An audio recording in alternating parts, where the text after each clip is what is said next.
بسم اللہ الرحمن الرحیم۔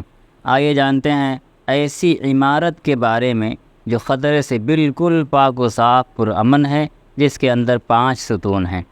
حضرت عبداللہ ابن عمر رضی اللہ تعالیٰ عنہ سے روایت ہے کہ رسول اللہ صلی اللہ علیہ وسلم نے ارشاد فرمایا، اسلام کی بنیاد 5 ستونوں پر قائم کی گئی ہے۔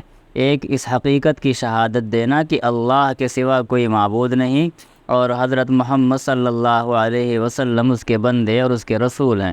دوسرے، نماز قائم کرنا۔ تیسرے، زکوٰۃ ادا کرنا۔ چوتھے، حج کرنا۔ پانچویں، رمضان کے روزے رکھنا۔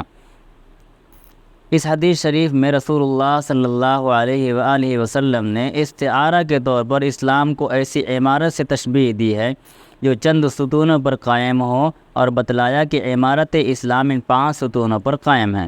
لہذا کسی مسلمان کے لیے اس کی کوئی گنجائش نہیں ہے کہ وہ ان ارکان کے ادا کرنے اور قائم کرنے میں غفلت کرے، کیونکہ یہ اسلام کے بنیادی ستون ہیں۔ واضح رہے کہ اسلام کے فرائض ان ارکان خمسہ ہی میں منحصر نہیں ہیں، بلکہ ان کے علاوہ اور بھی ہیں، لیکن جو اہمیت اور جو خصوصیت ان 5 کو حاصل ہے وہ چونکہ اوروں میں نہیں ہے، اس لیے اسلام کا رکن صرف انہی کو قرار دیا گیا، اور خصوصیت اور اہمیت وہی ہے جو حدیث جبریل کی تشریح میں جس کا حاصل یہ ہے کہ یہ ارکان خمسہ اسلام کے لیے بمنزلہ پیکر محسوس کے ہیں۔ نیز یہی وہ خاص تعبدی امور ہیں جو بالذات مطلوب مقصود ہیں، اور ان کی فرضیت کسی عارض کی وجہ سے اور کسی خاص حالت سے وابستہ نہیں ہے، بلکہ یہ مستقل اور دوامی فرائض ہیں، برخلاف جہاد اور امر بالمعروف کے کہ ان کی یہ حیثیت نہیں ہے اور وہ خاص حالات میں اور خاص موقعوں پر فرض ہوتے ہیں۔ حضرت انس بن مالک رضی اللہ تعالیٰ عنہ سے روایت ہے کہ وہ کہتے ہیں کہ ہم کو منع کر دیا گیا تھا کہ رسول اللہ صلی اللہ علیہ وسلم سے بلا خاص ضرورت کے کچھ پوچھیں، تو ہم کو اس بات سے خوشی ہوتی تھی کہ کوئی سمجھدار بدوی حضرت صلی اللہ علیہ وسلم کی خدمت میں آئے اور آپ صلی اللہ علیہ وسلم سے کچھ پوچھیں اور ہم سنیں۔ تو انہی ایام میں ایک بدوی خدمت نبوی صلی اللہ علیہ وآلہ وسلم میں حاضر ہوا اور عرض کیا، اے محمد صلی اللہ علیہ وسلم، تمہارا قاصد ہمارے پاس پہنچا تھا، اس نے ہم سے بیان کیا کہ تمہارا کہنا ہے کہ اللہ نے تم کو اپنا رسول بنا کر بھیجا ہے۔ حضور صلی اللہ علیہ وآلہ وسلم نے فرمایا، اس نے تم سے ٹھیک کہا۔ اس کے بعد اس بدوی نے کہا کہ تو بتلاؤ کہ آسمان کس نے بنایا ہے؟ آپ صلی اللہ علیہ وسلم نے فرمایا، اللہ نے۔ اس نے کہا، زمین کس نے بنائی ہے؟ آپ صلی اللہ علیہ وسلم نے فرمایا، اللہ نے۔ اس نے کہا، زمین پر یہ پہاڑ کس نے کھڑے کیے ہیں؟ اور ان پہاڑوں میں اور جو کچھ بنا ہے وہ کس نے بنایا ہے؟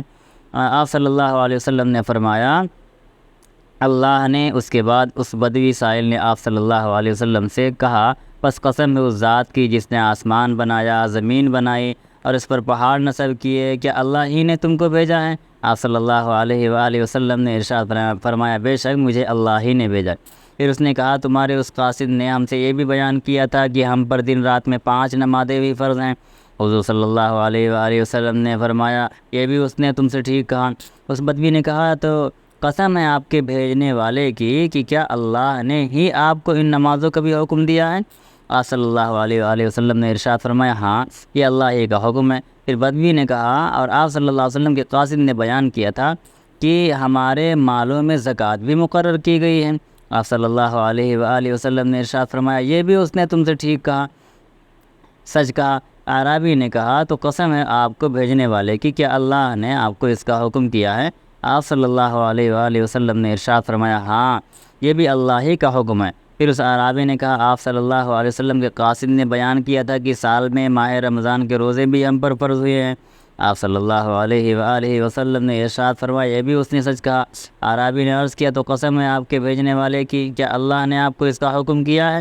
آپ صلی اللہ علیہ وسلم نے ارشاد فرمایا، ہاں، یہ بھی اللہ ہی کا حکم ہے۔ اس کے بعد اعرابی نے کہا کہ آپ کے قاصد نے ہم سے یہ بھی بیان کیا ہے کہ ہم میں سے جو حج کے لیے مکہ پہنچنے کی استطاعت رکھتا ہو، اس پہ بیت اللہ کا حج فرض ہے۔ آپ صلی اللہ علیہ وسلم نے ارشاد فرمایا، ہاں، یہ بھی اس نے سچ کہا۔ راوی کا بیان ہے کہ یہ سوال و جواب ختم کر کے وہ اعرابی چل دیا، اور چلتے ہوئے اس نے کہا کہ اس ذات کی قسم جس نے آپ صلی اللہ علیہ وسلم کو حق کے ساتھ مبعوث فرمایا ہے، میں ان میں نہ کوئی زیادتی کروں گا اور نہ کوئی کمی۔ رسول اللہ صلی اللہ علیہ وآلہ وسلم نے ارشاد فرمایا، اگر یہ صادق ہے تو ضرور جنت میں جائے گا۔